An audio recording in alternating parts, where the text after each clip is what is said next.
We are live. I got my boy Johnny coming in from Florida. No way are we going to get locked down state. Never, ever, ever, ever, ever, ever. That's one thing I can say about Florida, man. It's beautiful. Also, we got some merch for you guys out there that are looking for some merch. We got the hoodies. Little Titan Medical over here. I have one on right here. We just got these in, very comfortable. Thank you for setting us up to win.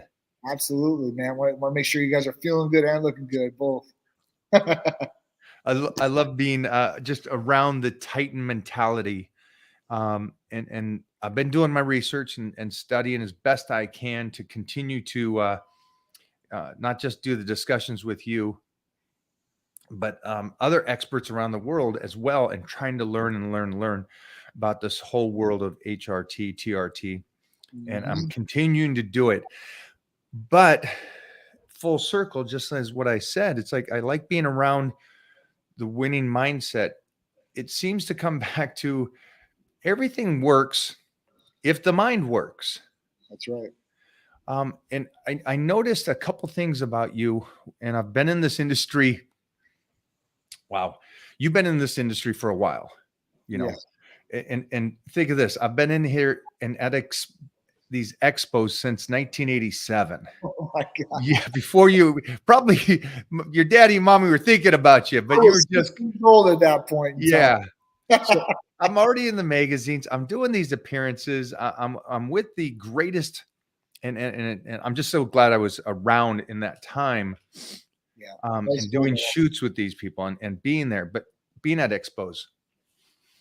But what I saw through companies that have come and gone, just like athletes. I mean, I was talking to Sean Ray the other day, and we were talking about so many people that you say a name and I'm like, oh my gosh, forgot about him. Late 80s, early 90s, mid 90s, 2000s. And there's the same thing can be said about companies. And I noticed something with you and the family. And these, if people, I know that people will go, well, expos aren't that hard. Well, you got to set up the booth. You got to do it. And then you got to be mentally present every second. Absolutely. There is no off button. And it is check your attitude, check your temperament, check whatever, because you get all walks of life coming up and talking to you. And you're working that booth. And I was thinking about this, and I was talking to Mona about this, is you guys still work the booth. You guys are there setting this stuff up, ripping it down at the end of the day. And I was just thinking back to, that was an 80s mentality. Yeah. The owners of the companies that would come in, they would start building up, and the companies that continued to live on, right, and not die off. Right. It seemed like the attitude, and I know this is long-winded, but there's a point to this. There seemed like there was an attitude of the top dogs at the company still do the work and show everybody underneath there what they're this is it. We're doing this. I'm here with you in the trenches. I ain't leaving. Right. I ain't no prima donna, and I'm staying. Definitely. So seeing that and seeing what you guys did, and at this last appearance, you guys were there all weekend. You beat yourselves down, which you don't have to.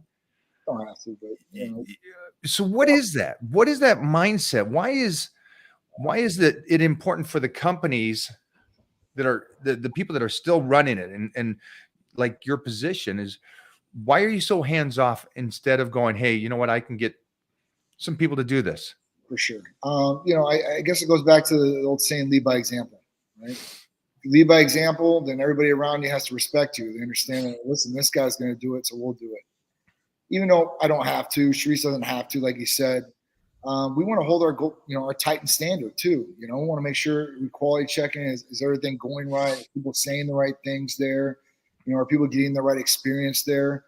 And, I guess, some people think, once they start getting successful, and, I've seen some mentors tell people, like, you shouldn't associate with anybody below you. And at that point, you keep a higher circle. That's how you grow.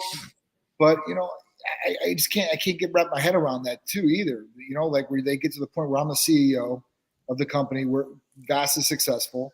And at that point, I'm not going to have any communication with anybody that's underneath me. And I don't have to do this, so I'm not going to go do it. Right. And for me, it was like, you know, at that point, like, I'm never too good for a job. I don't know when the bottom's ever going to fall out. So at that point, I've never stuck up to that extent, you know, and I always believe that people, you know, want to interact with us as far as the owners. And if we're not there and present, then it's like, all right, well, these guys, they exist, right? But I haven't seen these people. So I just stop you just for 1 second, because you're going to get owners of companies going, well, at some point you guys have to move on because your vision and everything is for the company, and there's more important things for you to do. Yes. Is that true, or is it still that you love doing this and you want to be on the ground floor? So I still love doing what I do. I'm passionate. I like to talk to people about what we do and try to help people out. That's the main thing. That's the reason why we're open. You know, I like interacting with people. Like I said, helping people and talking about their goals, you know, what they're trying to achieve. Like that's where my passion's at. That's why I got into this. That's what I like to do. But you know, I understand that the other side of it too. So I'm not going to get on all CEOs or business people out there because, listen, if you are spending all your time doing this, you're not spending any of the time growing your company or your business or your brand. So you do got to allocate, you know, where the times are. It's all about balance to a certain degree, to a you know, time management. You know, what are you going to do for this amount of time, and then are you going to have enough time to be able to do the other things to help grow the business? Because if you're not growing the business, or you're not growing or progressing in whatever you're doing, whether it's bodybuilding, it's your career, whatever it is, then you're dying. You're stagnant, right? And that's what happened to dinosaurs. They stagnant. They're still around. The meteor shower came, and boom, cold came, and they're all dead. So for us, it's all about adapting. It's all about, you know, progressing every single day. And you know, if we need to, then we're going to jump in and do it. But I like to be present at the events. I like to talk to people, and I like the interaction. You know, I mean, there's nobody who's going to be able to explain Titan better than me or Charisse, you know, out there. There's some good people that work for us, and they understand what we do and how we do it. But you know, if people really want the best information from Titan Medical Center, they can come directly to me, and I don't got a problem talking to anybody. You know, whether it's a phone call or somebody comes up to me at an event, or I'm in the gym working out and they stop me and my earphones on. You know, one way or the other, I never turn away anybody. That's my biggest thing. If people are disrespectful, it'll be one thing, but most people are very respectful, or they just don't, you know, they don't know etiquette, and they just want to know the information, and they don't know, they might never see me again. So at that point, hey, you got to take the shot. You know, if you miss 100% of your shots, if you don't take any of the shots. So I understand where that comes in. You know, it is what it is. Like I said, I love helping people. I know you're the same way. You know, well, yeah, because people ask and they go, how do you like the expos and all the talking and everything? And it's like, I have my two sides. I really charge up, I guess you would say, before an expo. Yeah. And then I give it everything I got at the expo. And it's so beneficial to me, which I didn't understand as a kid. I've always been very respectful, and I listen to every single person, and I stay in that booth until the last person sees me. But I didn't realize how much that would trigger a fuel in me and kind of make my love for this blossom. Yeah. And when you hear these people's stories and how you did something that changed them, and they've never even talked to you, just because you love it, it's an amazing thing. And I'll tell you, I think, if I'm correct, will you let me know this? You guys, Titan Medical, will be at the Olympia this year in Florida. 1,000,000%. Orlando, baby. Can't wait. First week of November. First weekend of November. Is there any kind of special events going on? What can they do or expect to see out of the Titan Medical team? So obviously, we're going to be doing a ton of giveaways. We'll have 3 different locations in Olympia, 2020 booth, you know, a big island booth, which we always have. We'll have one of the Titan cars out there with another bikini Titanette, and then another one in the anti-aging pavilion. But, you know, what they're really going to see, they're going to see a ton of Titans. They're going to see a ton of us out there repping, be able to talk, take pictures. Like I said, we're going to give away a ton of stuff. I mean, it's like probably like $40,000 or $50,000 worth of giveaways, I think, just at that, and T-shirts alone. So it's going to be a big one. I mean, I'm going to have some special guests there, hopefully, too, as well. So at that point, we'll be out there rocking and rolling. People get to meet, you know, people, get to talk about how Titan can help them, or if they don't know about Titan, we're gonna we're going to let them know, man. We're going to give them the Titan spiel and have them live the Titan lifestyle, hopefully very soon. I love the mindset. My team here is asking, will the Hellcat be there? And if so, they're volunteering their drive time, and they would like to drive it to the show from the house. So just keep that in mind. I got you. So I got one car I can take only to it. So it's up in the air what it's going to be, whether it be the Lambo Z06 or the Hellcat. I don't know. Yeah, man. What would you say that's a dilemma? The Lambo or the Hellcat or the Z06, right? But one of them will be there at full stance, but he might get some driving time. You never know. I love it. Again, it's what's up, Doc? Wow. I love this. This house over here is incredible. And speaking of homes, I got all these monsters coming through this house constantly. And I had a discussion the other day with the 5-time world champion. And I was talking, and I keep realizing when I was such a young lad, I was around the greatest powerlifters in the world. Mm-hmm. And in my assumption, they were just strong guys. And that it's called, I guess you would call it, ignorant bliss. And I love that because I didn't know a 600 bench was a lot. I didn't assume it was because these guys were doing it. I didn't think a 900 deadlift was a lot. Right. So that's what they call that ignorant bliss. And I'm fine calling myself that. But now I jump forward to this and I got Paul White, Big Show, walking through the house. Oh, wow. I got these basketball players coming through the house. So I got these 7-footers all the time. I got these WWE wrestlers who are just monster humans. Yeah. Pro football players. I got MMA fighters. Rampage Jackson comes in here, picks up the little one. And I'm like, that was the light heavyweight champ of the world, Michael Bisping, all these champions. Yeah. And it's not about me, but it's about the influence on my little one. And you have a young, strapping stud of a son. Yeah. Thank you. As a parent, what are you doing to set him up to win? Are you giving him everything he's got? You're financially set. Yeah. Does he get anything and everything he's got? What is it? So, I mean, for me, it's very hard, right? You want your kid to have everything, but you want them to be able to respect the dollar.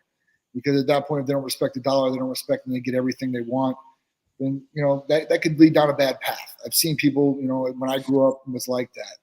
And for him, I try to keep as much structure as possible. If he's doing what he needs to do school-wise, he's doing his things in his room, making his bed before he leaves in the morning, doing everything he's doing right, then I'll reward him with some money, right? Because that's his job at that point in time. Now, when he gets older, he's going to have another job, and he's going to have to work for them and do whatever he needs to do for them to get paid. So that's what I do for him. As far as if he's doing all right, good grades, you're doing good, you're not getting in trouble, you're doing the things that me and mom are asking you to do, then, people say, well, they should be doing that anyway. And I used to have to do it anyway. But, at that point, it's a different generation. And raising kids in this generation is a lot different, I think, than when I was raised, when you were raised.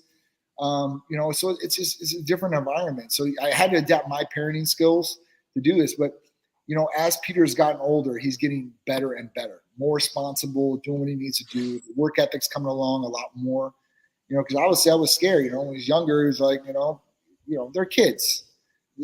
I think of him because he's always been big as being older. So I've always treated him like that. And so is his mother. So at that point, it's been a little bit different as far as that goes. And I think it's a good thing, but you got to keep them structured. I think structures, and you got to keep them busy. So, the idle hands are the devil. So at that point, you got to keep them in sports. You get them into it young. This gets them social. This gets them active. This sets goals for them to be competitive in life, because life is a competition. As much as people don't want to say it, leaving all the free trophies out, right? But it's a competition, Who's going to make the most? I have to stop you for 1 second because I was putting up something my team was this morning, and I said it to the 5-time champ, and he said something like, and remember, it's always you against you. And I said no champion ever. Right. Stop that. I get the concept. It is you against you mentally, that you should always push yourself, but it's a competition. It's you against the world. Of course. And you got to do your best to do what you want to do in life, whether it's be a world champion bodybuilder, or are you going to be the tech guy of the world like Elon Musk, you know, and you're going to do things like that. But, you know, you got to have competition. Competition is good. If you don't have competition, then you know what makes somebody have the drive and motivation to really want to hit that level, you know, you don't get that. So you got to have that drive. And, you know, I think that, you know, teaching kids like that, like structure and having them have the drive to be competitive, I think that's a benefit, because anybody that's not competitive, like, oh, I'm not worried about it. They can win, or they can. Those people aren't going to amount to very big things unless they've already been given these things in life. So, you know, that's the best thing I can say for you. If you're raising a kid, be structured. You know, you don't got to be mean to be structured, but you got to be firm. You know, that's the big thing. If you tell them they can't do something and they do it, then you got to punish them. If you don't give the punishment, then they're going to understand, oh, well, I can do this and get away with this. And they're going to keep pushing the limits. That's how it is too. And that's in life as we get older. If you're a walkover and people just walk all over you, they're going to be able to do that. They're going to push it to the farthest extent that they possibly can. You know, and that's a big thing we get in business and what we're doing. We've been doing for life too. Like, you get some people out there, you have to be cautious. You have to be, you know, you got to be watching your back at all times, I guess, to a certain extent. Well, that being said, you did say that, and I agree with you. Just so you understand, there's still things that I realize that as a father, I'm going to learn so much more. So I'm going to ask you from time to time on this. But one thing I do believe in, and if I can set him up in a way to where he is always the white belt in the room, no matter what aspect he's doing. Yep. From sports to learning, if he's always the on the bottom, so he can rise and continue to have competition. Yep. It's an age thing for most humans when they're young. I want to be on the baseball team. I want to be on the football team. I want to make the wrestling team. I want to be straight A's in class. I want to be on the dean's list. There's a lot of competition, and kids seem to have that, and it's a very common thing. And I think that in today's world, there's a lot of people, fathers like you and me, that believe that the child needs that.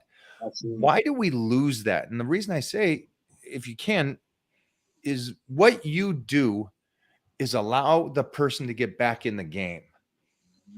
And so would those two go together, going, hey, I want to start compete. I want to be a better. So if you can you talk to me about trying to keep that competition, that competitiveness going, and what you guys do at Titan Medical and how you can make that possible? Sure. So I always want to keep the competitiveness going. Obviously, when we're kids, you know, everything is like, listen, we're dreaming. This is what we want to do. You know, through life, I think people get beat down, or they get told no, or something bad happens and they stop doing these things. You know, and even as we get older, you know, as we start, you know, declining our hormones, these things in our body, and we start aging and declining, that could take away some of that drive and motivation too for competitiveness too as well.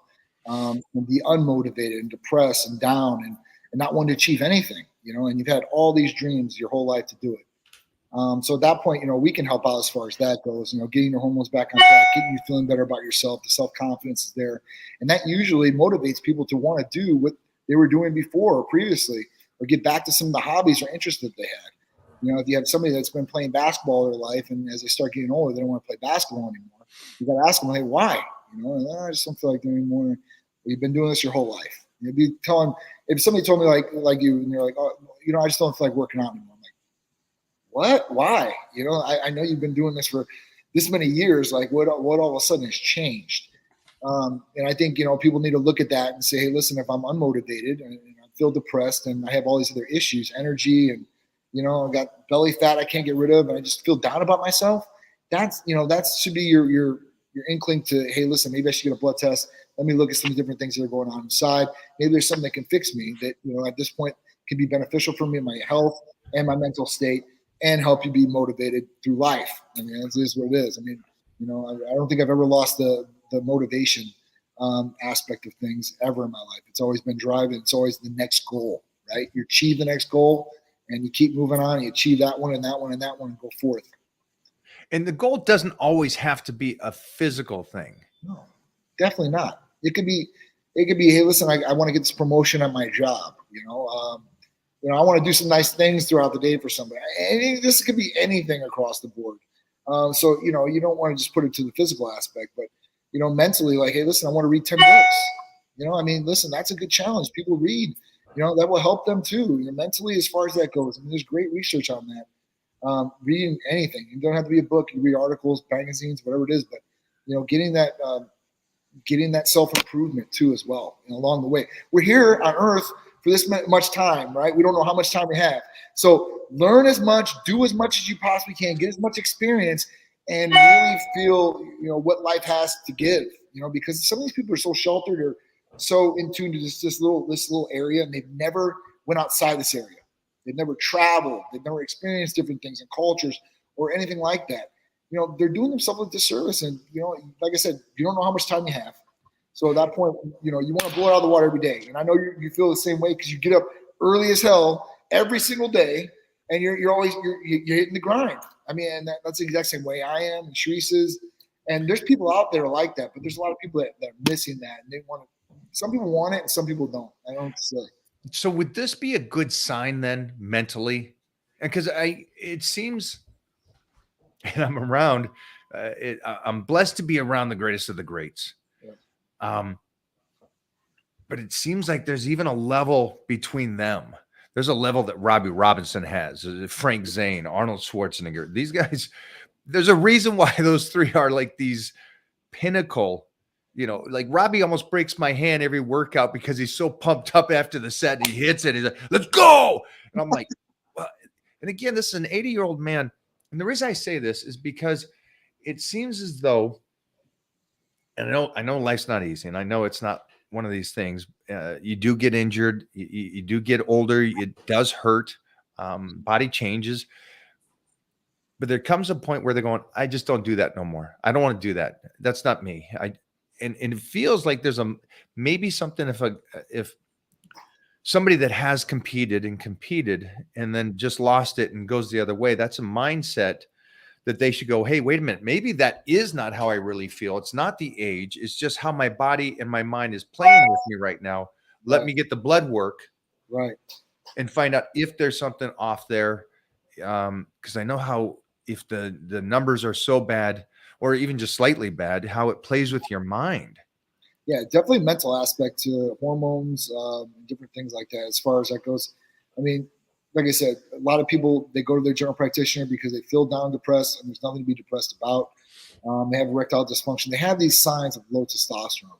The general practitioner doesn't recognize that, and at that point, wants to solve the problem. So the problem is going to get solved by prescribing different medications to relieve the symptoms. So when we talk about that, we talk about Viagra, we talk about antidepressants, and they go away from that.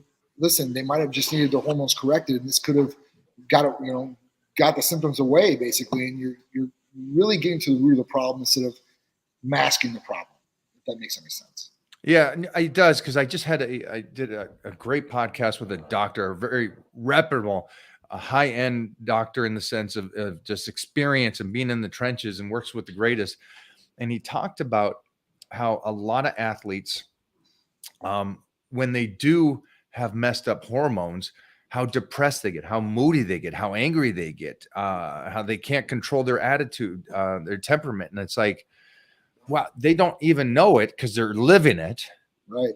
Or they think that maybe this is just the way you get old and grumpy. That's all of us just get old and grumpy. And it's like, that's not really the case. No. And we call low testosterone the old grumpy man syndrome. So that wow. Okay. So that goes right along with it. And that's why old grumpy old men are usually like that. They usually have low testosterone. Okay. This might explain Billy Gunn and Heath Evans to me. They're both grumpy old men. So that's great. So, at that point, it's something you really have to look at, and you have to decide, like, listen, do I want the best for my body? Do I want my body to work optimal? And finding out, being educated about what's going on. Like I said, we talk about this all the time about running diagnostics on yourself. You take your car into run diagnostics, you put your computer through diagnostics. All these different things are getting maintenance except for yourself. And that's something that you really need to, take into consideration, because there's a lot of wear and tear you can put on the body through the years. And as you do that, you want to make sure you maintenance it up and fix things, restore, repair, rejuvenate, revitalize. All right, so I would like to transition into something you just said and go here for today, because I think this is a great point. Um, I work with a lot of people, and not everybody is ready to get going on the full nutrition and dice and slice and train with volume because they have injuries. And the reason I say this is I know that you have some shoulder issues. Sure. And you just did a check-in, and you guys can go over to, and I'll post John's page here. So he did a check-in, or like, hey, this is where I'm at today. Right. And you put yourself on film and you put yourself out there and said, this is what I'm looking like right now, which I think is, first of all, awesome. Thanks, dude. Just awesome too, because twofold. You're checking to show what you've done, but also you're checking yourself, because I know your personality. Of course. You're going, hey, I need to be, if I'm doing this company, you feel like me in a sense, or you think like me in a sense, because if you're going to do this company, you better freaking look good. That's right. So, I mean, why am I going to go to somebody that runs a hedge fund or $1 million company and he lives in an apartment? It just doesn't make sense to me. Yeah, it does not make sense. So you have an incredible physique. You do get your workouts in periodically. You're not a full-time bodybuilder. No, I wish. But you're still training with some minor injuries, or for you and me, we'll call them owies. But for most people, those are physical injuries that would stop people from training. Yeah. So a lot of people, I have 2 slap tears in both shoulders. Stage 3, superior labrum, anterior and posterior tears. It's from wear and tear through the years, baseball, football, all this stuff, growing up. And then, like I said, at that point, going into working out and really hitting as much as I possibly could. And obviously, when you start really pushing it, sometimes injuries happen. And that's what happened to me. So at that point, I'm dealing with those with BBC 157, TB 500. I'm also introduced IGF-1. LR3 into the regimen. That's correct. You got IGF-1, right? LR3. LR3? Yes, sir. So, and that is back at Titan Medical. So if people are looking for that, and that's something you could do, correct me if I'm wrong, before a workout and also at nighttime. That's correct. Yep. You can take it in the morning. You can take it at night. You can take it before workouts. And at that point, I just had a hernia, repair. So I'm trying to throw everything I possibly can at the hernia repair. So I'm really going up as far as dosages in BBC 157, TB 500, and taking the IGF-1 the exact same way. So, hopefully I'll repair quicker. I don't really have a lot of pain through this, which is a blessing. And with my shoulders, I'm really cautious now on what I'm doing as far as benching. I'm still benching like 275, like a regular. So it's not, not crazy weight, but it's enough where, hey, listen, I always put myself in real life scenarios when I like to train. So if I'm pushing 275 off me, the 275-pound guy I have to push off me, right? And if you're doing, lat pull down, whatever it is, it's a real life scenario. So that's kind of how I think about things when I train. But it is what it is. I can do this without causing any more injury or further hurting myself, and as long as I can do that, I'm good. But with BBC 157, TB 500, because I sleep on my shoulders, and that in itself can cause shoulder impingements and all these other things that can cause you to hurt really bad. And with that, I take it in the morning. I feel like I'm good to go. When I do my training session, I'm good to go.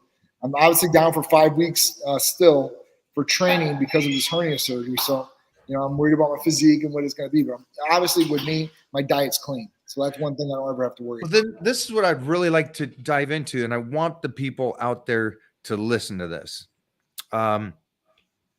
because when people are in a situation of injury, or they have to take time off from the gym, they stop everything. They even tell me, I have clients that go, well, there's no point. I'm not going to train, so I'm not going to need you right now. And I'm like, son, that is the most important time when you need me. That's right. And it is a confusing thing that people think when everything's great, that's when I need a coach. When I can do the workouts, when I can do the nutrition, when everything's perfect, that doesn't make you the champ. It's the craziness that you're in right now going, all right, I don't want to explain this. I want you to explain this. So how are you over this next 9 weeks? Let's take this next 9 weeks. because you guys are going to represent and come to the Olympia. What are you going to do, and how are you going to set up the next 9 weeks? You're just going to start eating pizza and stuff right now because you're not training? So for me, I'm very consistent. I eat the exact same thing every day, and that just doesn't stop. Like, I like to eat what I eat. So I think that's a big thing people need to wrap their heads around. You eating clean is not a bad thing. It's not a chore. It's not something you should look down upon. It's something you should embrace and be like, hey, listen, this is going to help me get the body that I want. This is going to help my body work optimally, right? I'm getting the good things in and I'm not putting the bad things in. That's the biggest thing I can take out of it. You got to be consistent. I mean, so I've been consistent eating like this for a long time. So if anything, it's just going to get even more stricter, because I would eat cookies here at night, a cinnamon roll here or there. But at that point right now, I'm worried about, hey, listen, I need to be focused. I need to be 100% clean right now. And at that point, when I can get in, then I'll start working out lightly and then kind of go up and ramp up before the 9 weeks is done. So if I'm planning this correctly, I might have 3 to 4 weeks of training. So at that point, it's going to be pretty intense training. I'm going to try to train every single day and get my day, maybe a day off on Sunday. But that's what I'm going to plan, because obviously Olympia is like Super Bowl fitness, right? And this is where everyone come in from around the world. And at that point, they're going to put you underneath the microscope even more than they have before. This is not my first rodeo at Olympia. We've done, I think 3 years now, 4 years. So, and I want to meet everybody in my best shape. I don't want to look bad. Nobody wants to look bad, but like at this point, like I represent every day online. When somebody comes, they want to take a picture, they talk to me, they're like, man, that doesn't look like dude online at all. I don't want that. I always want to look better than when I look in a picture. So when you see me in person, you're like, man, you look better. You look better in person than you do in your pictures. I love that. That's my favorite thing in the world. Yeah. Because people think of me as a bodybuilder or something, and then they don't realize I'm a gladiator. I was an athlete, Right. And so then they meet me in person, and go, "Oh, sheesh, you're a tall, big boy." Right. Right. Yeah, dude, you're forced to be reckoned with. And at that point, people get that, when they get that live presence, it's like, oh wow, and that's what it's all about. So. That's what I'm going to do. I'm going to stay consistent in my eating. I'm going to stay consistent, and I'm upgrading some of my different therapies that I'm doing right now. So hopefully when I get healed faster. That's the main thing. And then at that point, be able to go full at it and have a decent foundation when I come out of it and be able to train. And I think 3 to 4 weeks, I can pump up a little bit, as far as that goes. It's not my first rodeo doing that either. So correct me if I'm wrong. The mentality here is not to get ready for the Olympia over the 9 weeks. Like start now and get ready. It is next 3-4 weeks. Let's stay on nutrition so we can keep the best there. Right. Let's get the rest and recovery so we can let the body heal. Yep. Let me stay as close to that starting line so when I am let off the leash, I can go crazy. Right. But let's heal the body by utilizing Titan Medical. Yep. And then I can go into the training and everything. And I wish more people would think that way, because then you get to go. You're set at the gate to when the doctor says go to it. You're like, good. I got 4 weeks to be ready. I'm ready. Yep. And just increase, intensify things. That's a great mentality to have, but I think that's why you're at where you're at, and now you look the way you do, because you're not 25. No, definitely not. But you look it. So it's like you keep doing things the very best in the situation that you're in. Mm-hmm. And people seem not to think that way. They think, well, it's not right yet. It's not the good time. And that silly little quote is true. It's never the right time. It's never the right time for anything, whether it's having kids or eating clean or doing what you need to do. You got to do it. And that's the thing. If you sit back with injuries and you go into calorie surpluses every day, you're going to gain weight. Okay, this is a fact. And if they're really bad calories and not good calories, you're going to gain even more bad weight. So if you're sitting around, you're eating donuts all day, you better believe you're going to gain weight. I don't care what you're taking, because that's the other thing that people do. When they get injured or they get sick, they stop the regimens. Yeah. Why? I'm not going to the gym, so I don't need my testosterone. Testosterone for the gym, listen, that's a benefit, man, going to the gym and getting the benefits of testosterone. But physically, you're putting your body through a roller coaster ride. It's going up, and now it's coming down. And all these good things that you were putting in your body to flourish and nourish it, you've taken away. So now your body's really fighting for what it needs to get healthier or heal better. And this could affect the immune system and other things too. So that's the first thing I tell people. I'm like, listen, just because you're sick doesn't mean you stop your stuff. If you want to kick back on a couple things, that's fine. But your foundation there, you want to make sure everything is optimal. So your body's working optimal for you. So you're eating great, especially right now because you're making sure to stay on point. Right. How does that help the family? I feel like I can only lift 2 pounds right now, and Therese and them are not letting me lift anything else. So at that point, I feel kind of a little helpless at that point because I'm the one that does everything around the house, like lifting or anything like that. But it does help the family in light that, listen, I'm going to be able to give my best to them. I always like to set the example for my son that this is the way that I eat. You should be able to eat like this too as well. And you'll get there. I mean, because you're setting the example for them. If they see you eat McDonald's, why can't they eat McDonald's? Right? And I wouldn't want to eat McDonald's anyway at this point. But at that point, I want to show them that eating clean is the best way to do it. But physically, it'll help me get back on track, and I won't feel as down. So I think the positive attitude and affirmation to my family will be a benefit. But yeah, that's kind of what it is. I mean, I think the healthier I am, the better off my family is.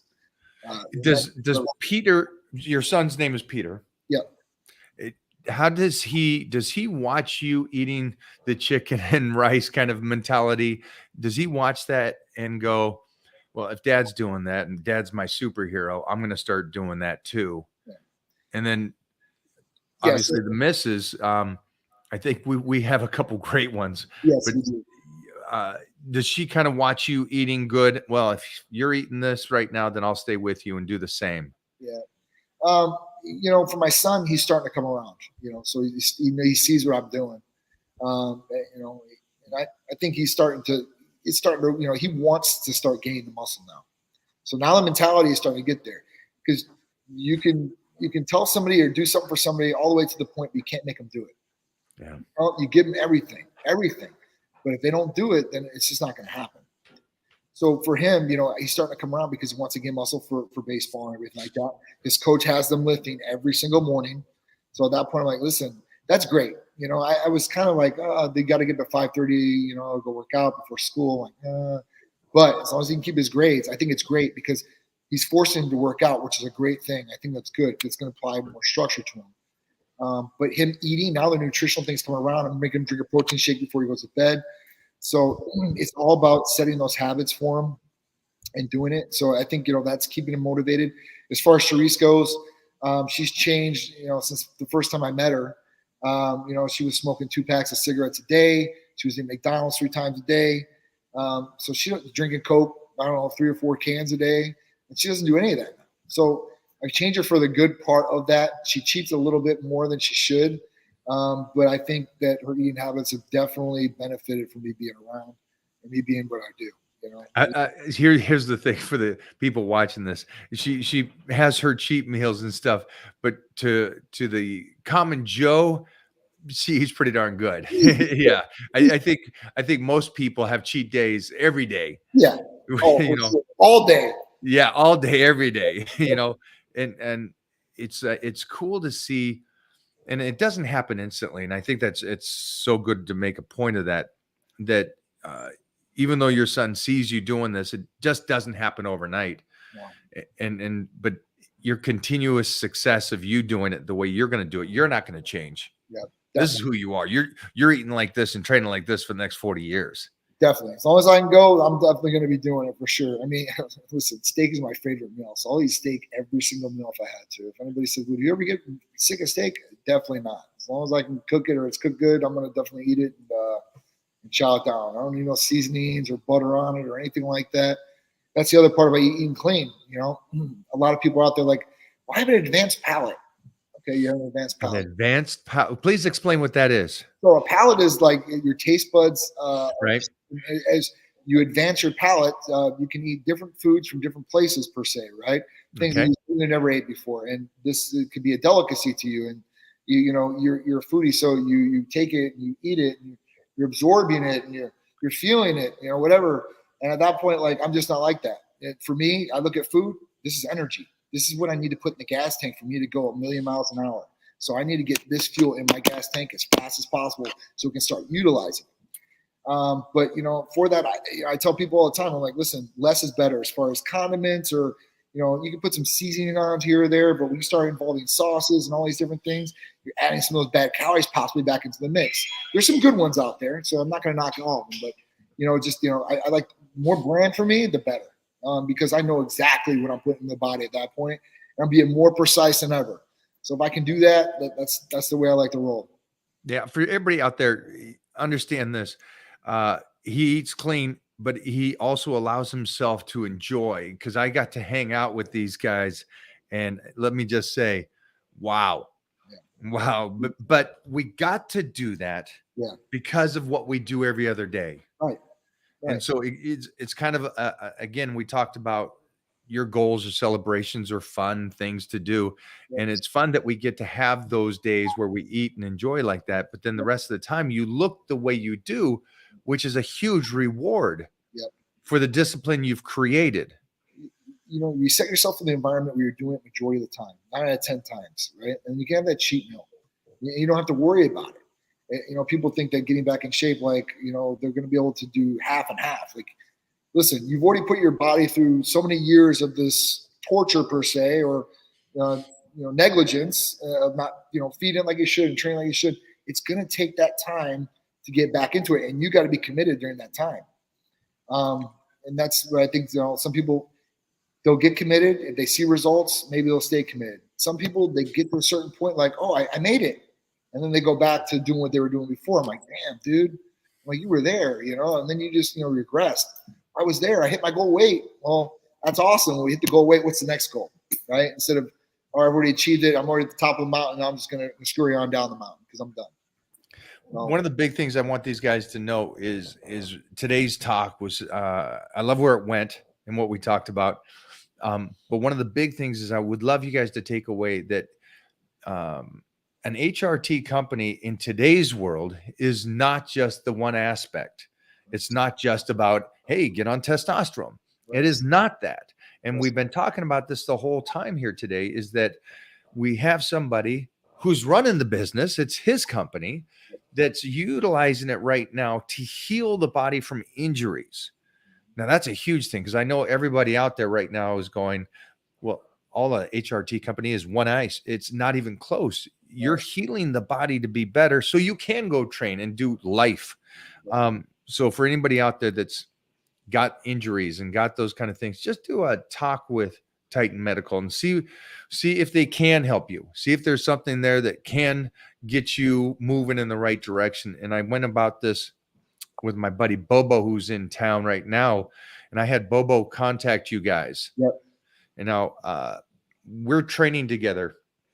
We got the 5-time world champion. You got the 4-time Mr. Universe, and then we have Bobo. Bobo's great. Yeah. But what I loved is the discussion we got into that I think we'll be putting up this week is he's still in the fight. He's still training. Even though he has 2 bad knees and a bad shoulder, he's still squatting with us. Mm-hmm. And what I loved about that is that the hope that he can get better, the hope that he can get in shape at his age, all these kind of things compared to the person that's going and maybe sitting in the same position you are. I got 2 bad shoulders. I got a bad back, a bad knee. I'm done. I'm wrapping it. That's my life. I'm over with. I played basketball in college and now I have 2 bad knees. I'm done. And that's not the case. And it doesn't have to be the case. Definitely not. And you got to think of yourself. I go back to the car thing again. If you keep a car and it sits and sits and sits, majority likely something's going to happen as far as it's not going to run properly. If you keep running the car, maintenance the car, it's going to run a lot longer. It's going to give you a lot more miles, and it's going to, it's going to take care of you.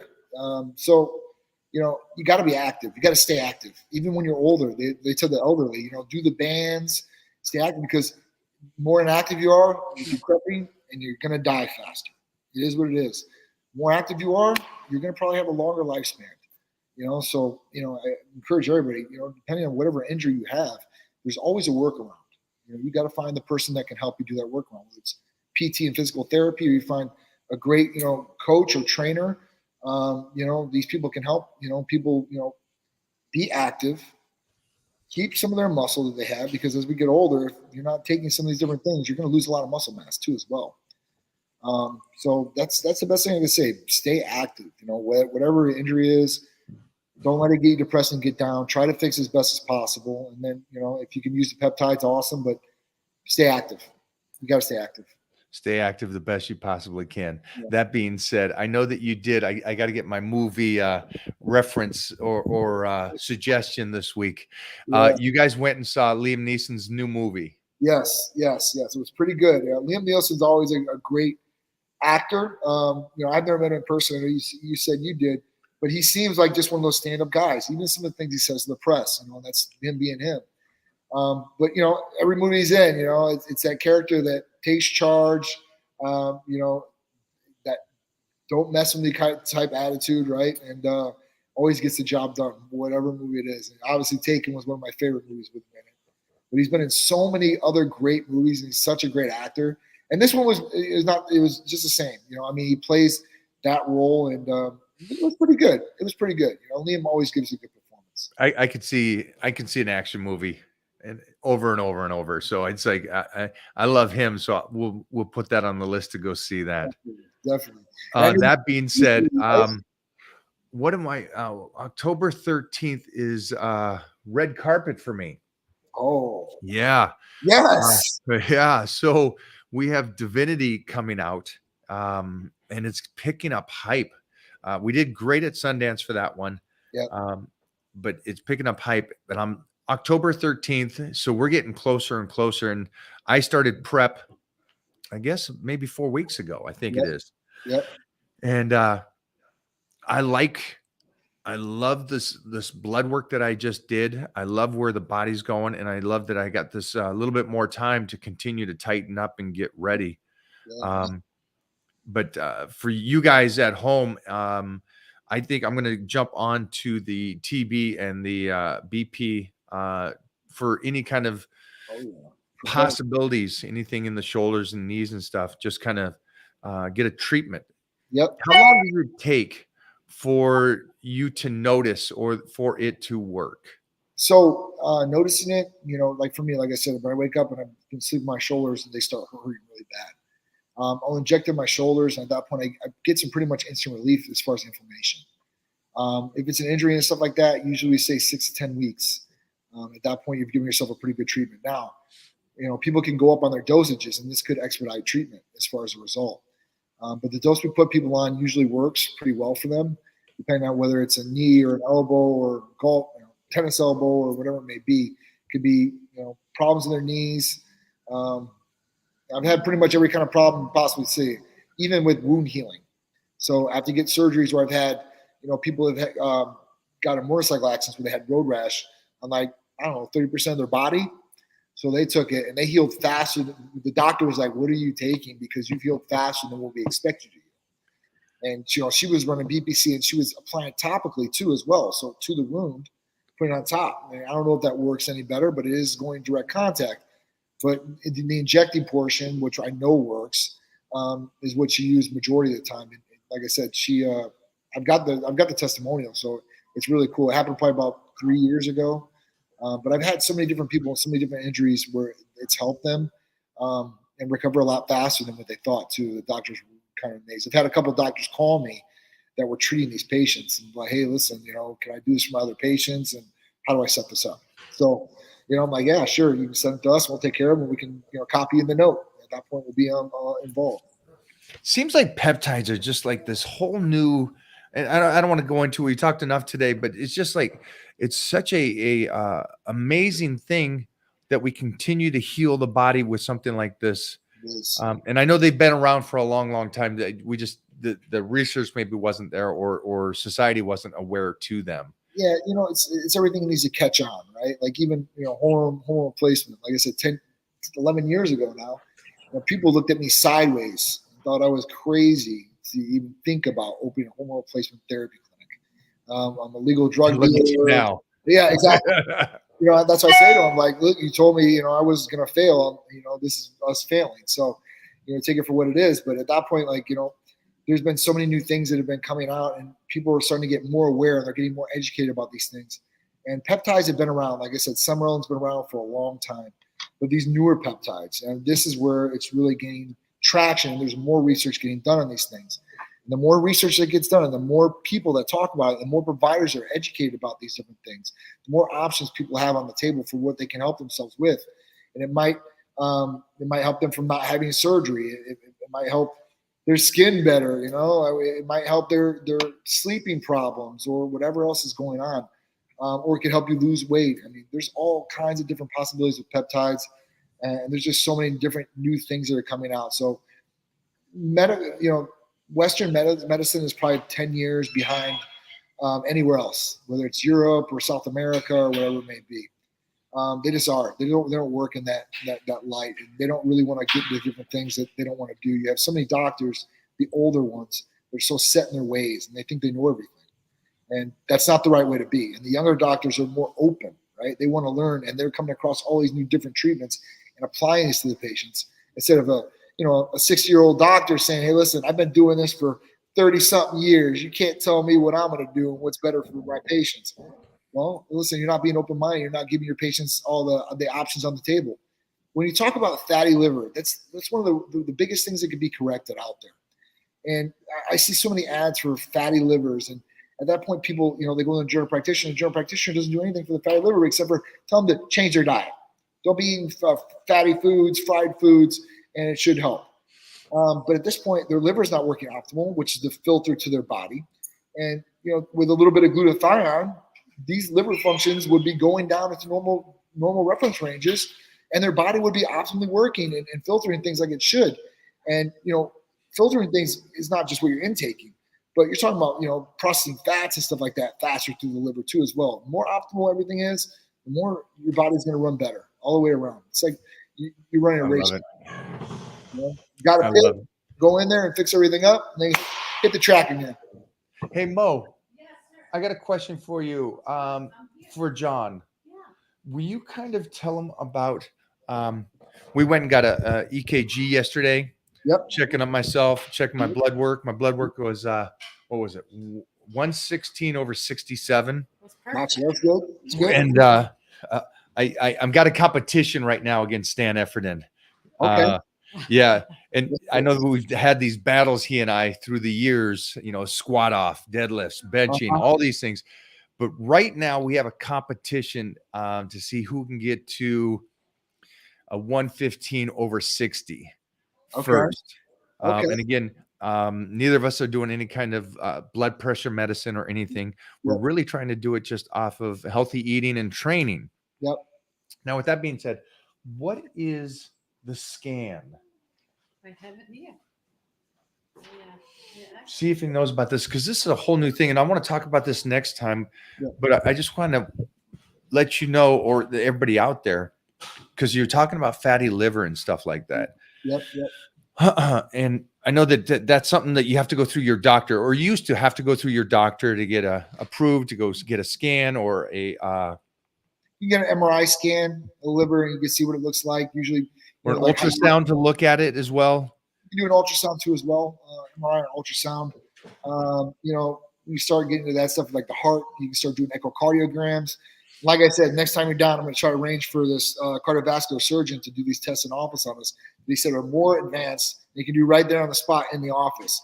So I'm curious to really get with him on that and to see. But there's definitely more testing than ever in diagnostics that you can do to really see where you stand. And there's no excuse. There's no more excuses for checking to make sure that you're doing good and stuff, and younger. And that's what's I think interesting. Anytime I put something up, they always reference my age relative to some of these guys that are passing away in their 40s. One of these WWE guys was just late 30s, and it's like, get this taken care of, check your bodies. And then again, today, I think if anybody can take something away from today besides Johnny's mindset and the work ethic he has today, which is still, if not worse, in the sense of he will not stop than 10 years ago. It's cool to see that. Same mentality, same old G, man. Never thought, we would be to this point. So, ever I'm grateful for every day. I feel blessed every day to do what I'm doing. And at that point, like I said, I never know when the bottom's going to fall out. So at that point, I'm just going to work my ass off, keep my head down, and just keep grinding until the ride's over. And at that point, I can say, listen, I gave it a 1,000,000% of what I got. Sharice's given $1,000,000+ of what she's got. And, we've tried our best to do what we want to do and be successful at doing it. And at that point, we'll see where the journey takes us. We talked about that mindset that he has, that we have always talked about. The whole family has it. Yeah. All right. So what is this? This is called Lifeguard imaging. Okay. So Lifeguard imaging, I don't know where to put the words. Camera. I'll talk to him about it. Yeah. So it's a scan from the brain all the way down. Oh, wow. Yeah, and this is something that somebody can just go do without the doctor and out of pocket. Yeah. And it's not too expensive. That's cool. So it's an interesting thing. It's like these body scans that you can do for the DEXA scan. I mean, for your muscle and fat. Yep. There's so many new things that you can do, and then head on over with that information and talk to Titan Medical. If there's issues that you have a fatty liver, if there's something going on there, talk to these guys.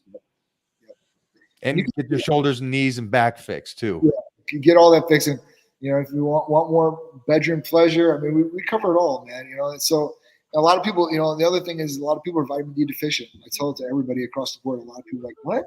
I go out in the sun all the time. I definitely don't have vitamin D deficiency. And I would bet, I'm not a betting guy, so I don't like to gamble. So when I go to Vegas, I don't gamble. I'm not a gambler. I like to bet on a sure thing.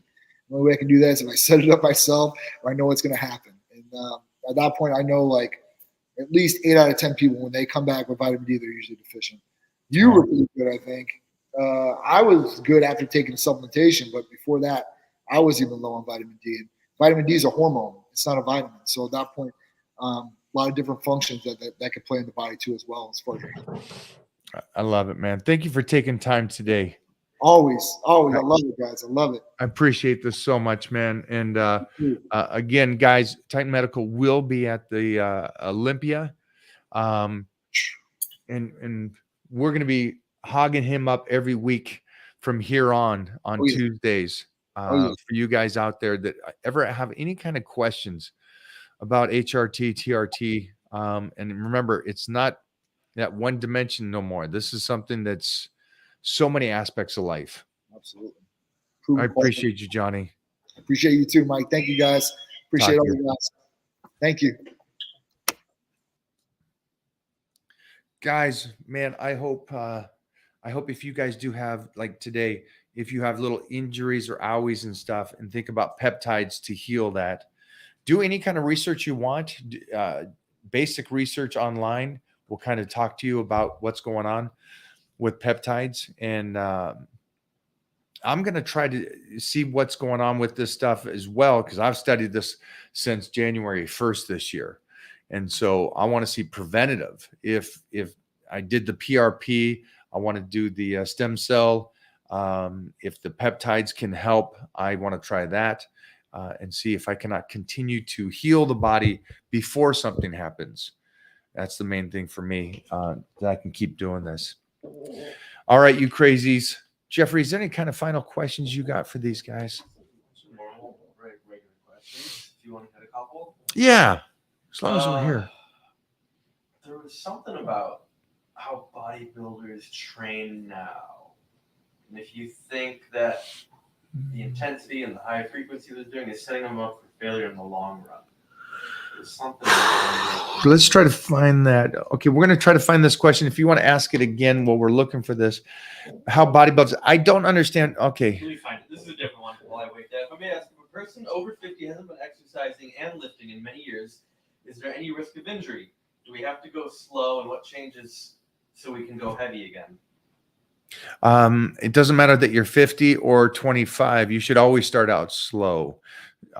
Age is irrelevant for anything. You don't start sprinting, even if you've ran your whole life. You start jogging slowly and start moving up into a sprint. Everything starts slow and then move quicker and stuff. You will, which is great. The strength is the first thing that comes back, and you have memory muscle. So if you have trained well and you have been much stronger, you'll be surprised how fast your strength does come back, which is great. But don't get confused. This is what a lot of people say. I've been back training for a month and I'm just as strong as I used to be. That's going to be something, but it's the visual as well as that strength. All right. So be smart, get back into it. Take your time. This is never a rush, also, for anybody here. You would never start out something in a rush. You want to start slow and just continue to keep it moving slowly, but forward. I don't know the other question that Jeffrey asked about. Do you think too many modern fitness coaches and bodybuilding experts are working out too much and wearing out their bodies quicker than if they trained smarter? Well, they think they're training smarter already. They think they're already trained. Yeah, so that throws me a little bit because I don't know how. Doc, can you answer that one? What's the question?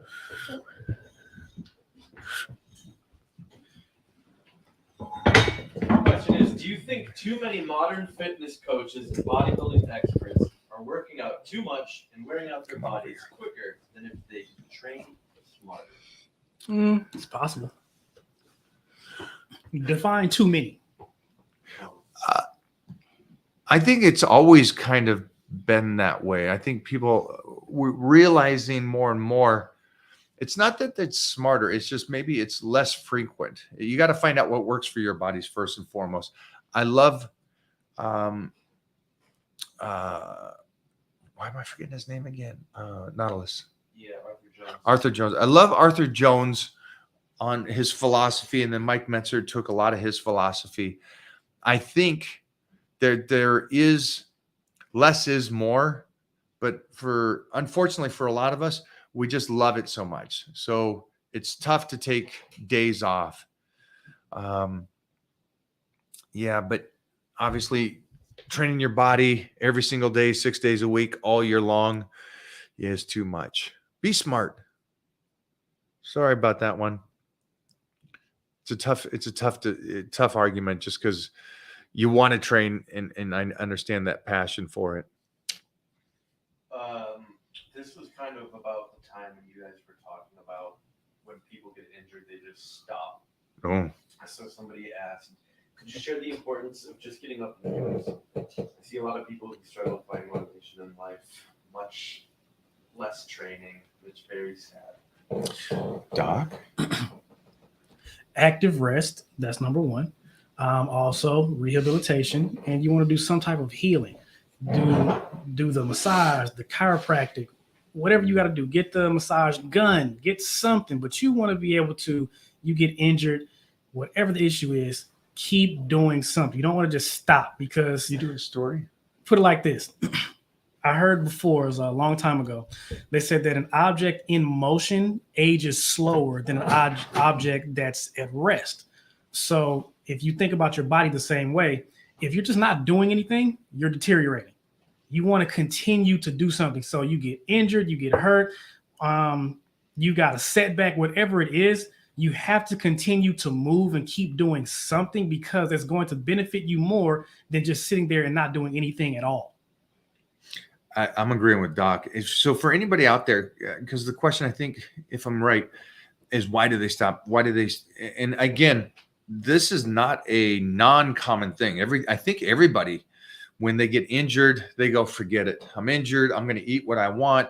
Forget everything. And then they just lose all of it in the motivation.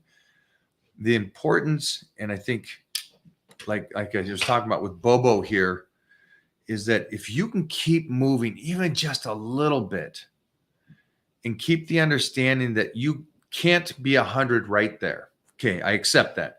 I'm not going to be 100%, but I am going to move as best I can forward to where when I am healed, when I am ready to go, I'm the best version of me at that point instead of having to rebuild the whole ship. Great question, though. Thank you for that. Doc is in town for About another 30 minutes. 30 minutes. So it was nice to be able to see him over the weekend as well. What is it, Sunday you came by? I think it was Sunday, yeah. I think we squatted, right? Yeah, I think you came by on Sunday. He's down by Clark now, or in between me and Clark. Mhm. But he'll be up here next week because of Bobo's guests are coming into town, I think. Let's get another question, Jeffrey. Right, are they though? Do you see something too? Let's see. Mm,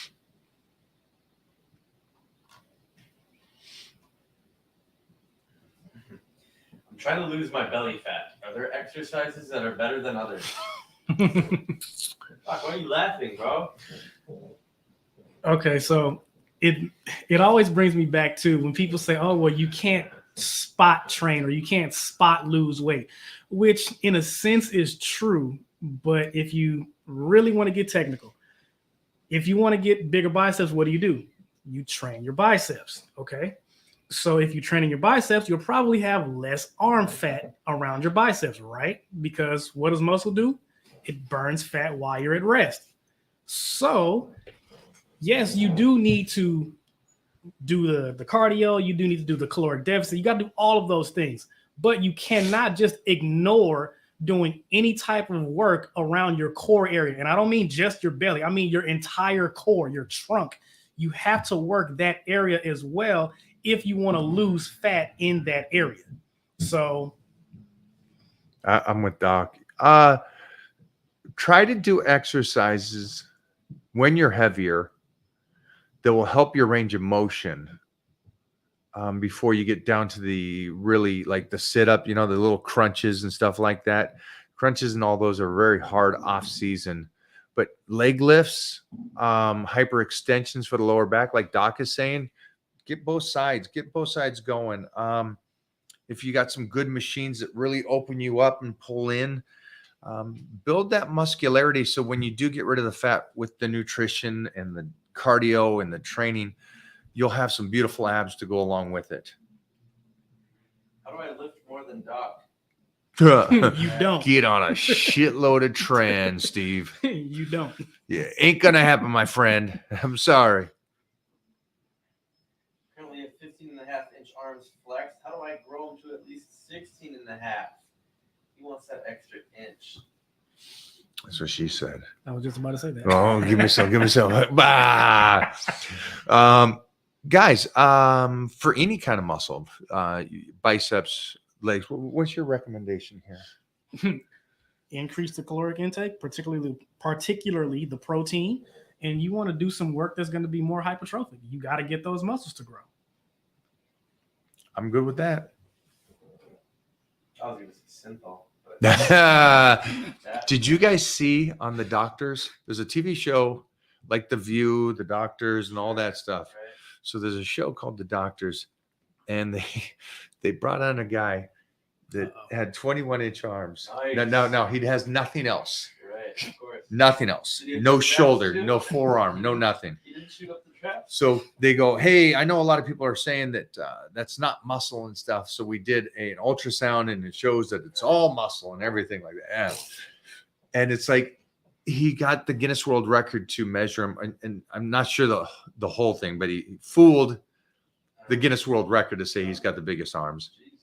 But the Doctors itself, a show like that allows something like that to come on and goes, oh, so what is the trick? Well, they were saying this is legit. He fucking got him? He goes, yeah, I do 100-pound dumbbell curls, Yeah, right. and I'm going to try to find this guy. I swear, dude, his shoulders look like a sixth grade girl. And it was like, what are you doing bringing somebody on that is just straight synthol on his body? Even get the bicep out of the rack with little bitty shoulders like that to curl it? It makes no sense. I saw that, and I don't know who sent that. I shouldn't think Sean Ray sent me that, and I was just like, wow, they're filming this stuff and they're acting straight. Hey, just keep a straight face today, okay? Why? Because this guy's gonna say he's got the biggest arms. Oh, I know they roasted the shit out of him after the well, he's cameras getting were off. destroyed online. I just love the fact. I'm like, that's made no sense. I don't mind you doing synthol if that's what you want to do, but there's some guys out there like beautiful arms that deserve better. This guy, Egyptian guy? Oh, did you find it? I think so. I gotta show you. Guinness World Records has second thoughts about Franklin Mann's biggest arm. So probably that guy. Yeah. Do you see a picture of him yet? Mustafa Ismail. Let me find him. Oh, so good. Doc, how's your eyesight? Jeez. Pretty good. How obvious? Bro, he's natural. He's naturally shot up. Right. This guy? There you go. Oh, he's natural as fuck. All right. Oh, Jeff, you're gonna have to put this up there. Natural. Okay.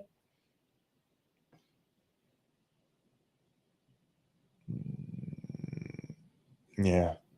It's amazing how he isolated so well on his arms that he got no shoulder development and no forearm development, but just arms. Good for him.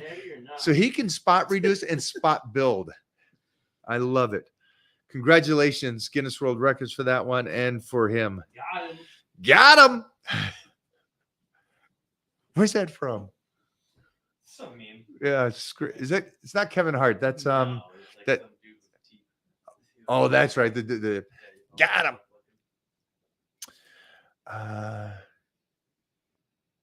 Yeah, nothing good there. When to start bodybuilding after abdominal surgery? Oh, I think it's 6 to 8 weeks after Yeah, we just talked about a little. yeah. He just had a hernia. And most likely it was because he started training too early. Yeah, you got to let that thing heal up before you start getting back to it. Listen to your doctor on that one. That's not something to play around with. We're going to leave it there, ladies and gentlemen, unless we got one final. What do you got there, Doc? No, you already answered that one. Okay. Do you look at your heart rate at all when you're working out? Does it impact your lifts, resting, etc.? I do on cardiovascular, but not on weight training. Yeah, but on cardio, I try to keep it between 116 and 125.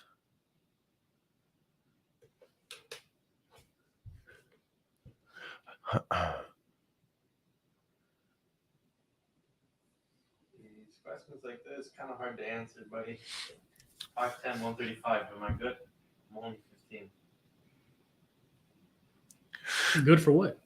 Yeah, I just make sure that you're eating. You're at a great age. Yes. Eat. Kick butt, my man. You're young, so I'm proud of you that you're getting into it. 49 years old. I was 210. Now I'm 175. Want abs and become huge. Am I too old? Well, first off, you already have abs because you went from 215, 210 to 175. So if you dieted down correctly, I'm assuming you got some abs, kiddo. Again, 49, great. I'm glad you're doing this, and I'm glad you're getting in shape. Yeah, I'd have to see a picture because I would hate to think you went from the same body type at 210 to 175 and just took off fat, muscle, and everything. Right. I was hoping you just take off fat when you come down. That's the big thing. I think people are more impressed with the body weight changing relative to the composition. body. Yeah. Yes, you're still got time, my man. 49 is so young. Look at Doc. He's 62. Black don't crack. You never know it.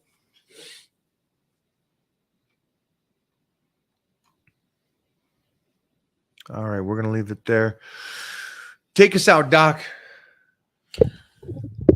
Enjoy, everyone. Thank you for joining us. Have a good day. This coming week, enjoy. Have a blast. Go out there, kick some butt. All the Titans. Anybody wants to ask them additional questions, you know where to find us, particularly this guy. OnlyFans. Me, every now and then. Taxes only. But yeah, let's get on up out of here.